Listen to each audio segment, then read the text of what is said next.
तो आज हम देखने जा रहे हैं कि अगर 2 ट्री दिया हुआ है और हमें ये पता करना है कि वो दोनों सेम हैं कि नहीं, तो कैसे पता करेंगे? ये बहुत ही कंपनी में पूछा गया है और बहुत ही मतलब बहुत बार पूछा जाने वाला सवाल है। तो आइए हम देखते हैं कि कैसे करते हैं इसको। पहली बात तो हमें एक इटरेटिव अप्रोच फ़ॉलो करना पड़ेगा कि सॉल्व कैसे होगा। तो एक अप्रोच है कि हम स्टैक से इसको सॉल्व कर सकते हैं, ठीक है? तो उसके लिए हमें करना क्या है कि पहले तो हमें एक इंट्यूशन सोचना पड़ेगा।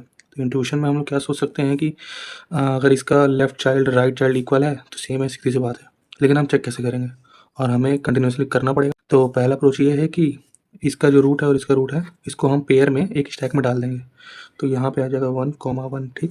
फिर हम एक लूप चलाएंगे व्हाइल स्टैक, ठीक। और जब तक ये एम्प्टी नहीं तब तक हम इसको पॉप कर देंगे। तो नोड 1 या तुम लेफ्ट मान लो राइट मान लो, इसमें तुम्हारा आ जाएगा 1 और 1, ठीक।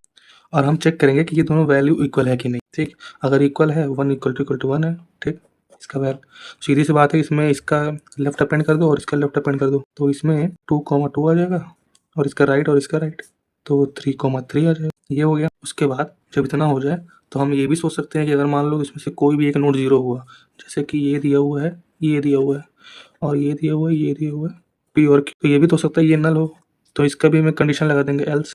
अगर कोई भी एक नोड नन हुआ, पी और क्यू इज नन, तो मतलब स्ट्रक्चर सेम नहीं है, तो यहाँ से हम रिटर्न फॉल्स कर देंगे। और एक और कंडीशन हो सकता है कि जैसे कि तुम्हारा एक एंड पे पहुंच गया हो, जैसे ये लीफ नोड पे पहुंच गया है, इस वाले में इस लीफ पे पहुंच गया है, तो इसके नीचे कुछ है नहीं, ये भी लीफ पे पहुंच गया है। तो यहाँ पे हम इसको ट्रू कंटिन्यू कर देंगे, जैसे कि P and Q both none है तो हम रिटर्न ट्रू कर देंगे। तो ये है बेसिक अप्रोच इस सॉल्यूशन को सॉल्व करने के लिए।